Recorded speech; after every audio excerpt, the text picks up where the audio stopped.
Peace, peace, peace. What's good, fam? Back again.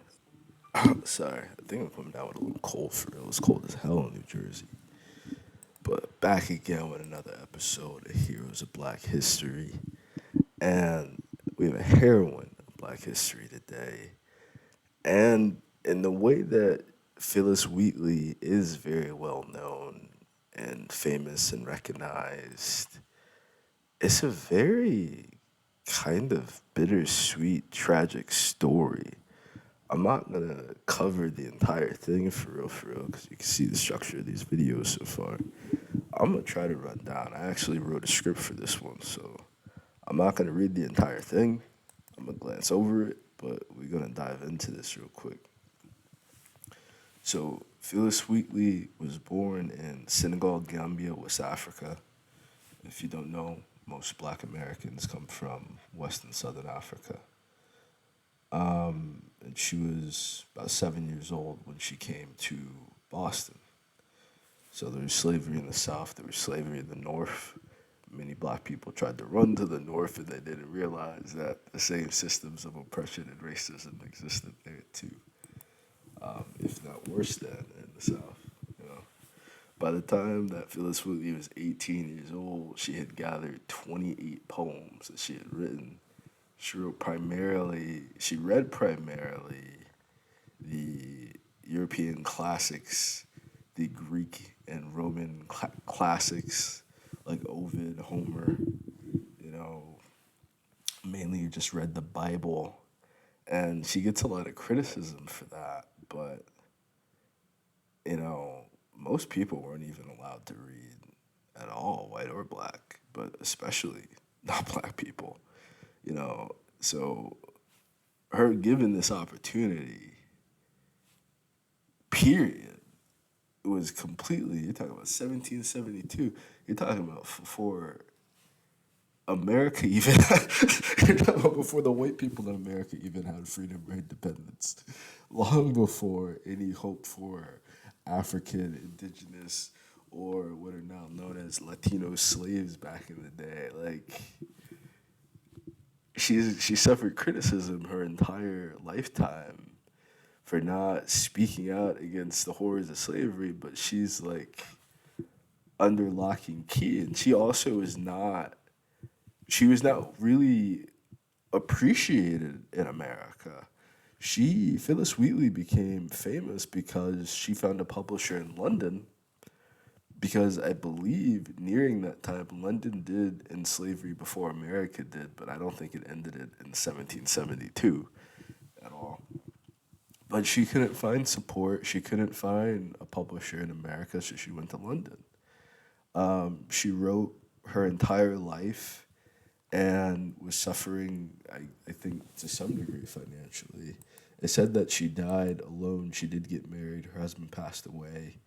And then eventually she died and her child died. She had asthma as a kid, so she had some level of illness.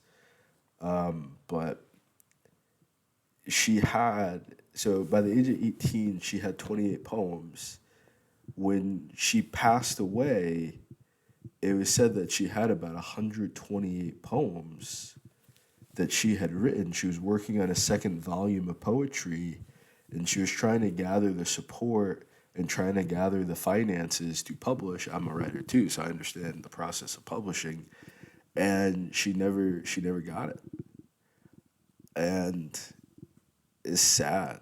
You know, that's very heartbreaking. But she did get rediscovered. She was used as a major, pivotal ploy for the abolitionists to abolish slavery and to deliver, I guess, the progress that we've gotten so far in America. We're still working on labor rights. We're still working on women's rights and human rights. Women's rights are human rights, but I feel like women have very distinct needs and concerns that men know nothing about, quite honestly. Until you live with a woman, you know nothing about it. So I just, it's not going to be a lot of pictures for this. Maybe not everyone's going to watch this to the very end. But if you're an artist, if you're a creator, Go out there and just do it. If you want to be successful in this, you have to just do it, and you can't really worry about. You don't know which one is going to be popular. You don't know which project is going to be successful. You don't know which idea is going to resonate with people. People are not waiting for you to have an idea. People are waiting for you to execute and create, to have something in their hand that she could have delivered. It would have been a whole different factor if Phyllis Wheatley had something like Lulu or Ingram Spark to publish her books on. It would be amazing. And I just like have a different level of appreciation for that. The industry already is, publishing already is a very racist Western ideologue industry.